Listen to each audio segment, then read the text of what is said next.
What was, oh my gosh, I just drew a blank. Thank you. Good afternoon. Welcome to Live at 12:05. I'm Chris. And I'm Julie. And we're going to talk to you today about another exciting subject, and that is checks. How they work, and especially P.D. Gwaltney's collection, his checks, and the Bank of Smithfield. And we're going to let Julie kick it off. Thanks, Chris.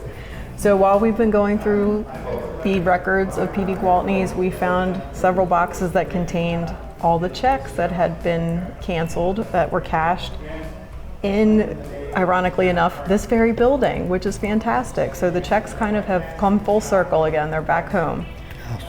The oldest check that we have found is from 1894, and it goes through up until about 1925.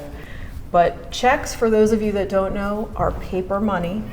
They are made out to a certain individual or company in order to pay for goods rendered or for services rendered, or maybe to pay a debt, who knows. Many of them were actually handwritten, and then some of them later years were used with typewriters, so they were typed. And actually, speaking of those, I have here a small batch of the typed versions, and just to give you an idea of, as Julie said, some of the products and services, we found checks to, for instance, the Colonial Salt Company, the Cottrell Saddlery Company, Burroughs Adding Machine Company, Co for Hardware, and then also for Smithfield Light Power Company for the electricity. And so that's just some of the examples that they, of the folks that they wrote checks out to.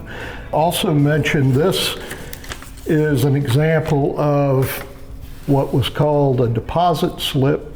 Back in the day, the way we found these assembled were these checks grouped together, and wrapped around them was this deposit slip that shows the amounts, the date, and the checks were enclosed. So after the check is written, it goes to, for instance, Co for Hardware.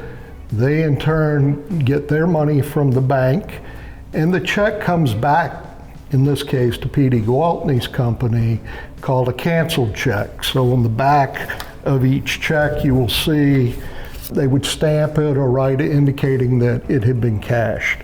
And so they kept meticulous records. We found that all throughout this collection. Also, I'll mention this particular style check. You'll see this is the building that we are currently in, the museum that Julie mentioned before. That is actually a rendering of the Bank of Smithfield at the time. And you can take that to the bank, Chris. You can take that to the bank. Yes. Some of our younger viewers and fans may think that banking's a little bit different now. It is. It's a lot more online, technologically driven, but this was a very efficient way because there was a paper tangible trail of where checks had gone throughout the town, and in particular this business. Okay. Thank you for joining us today, and we'll see you next time.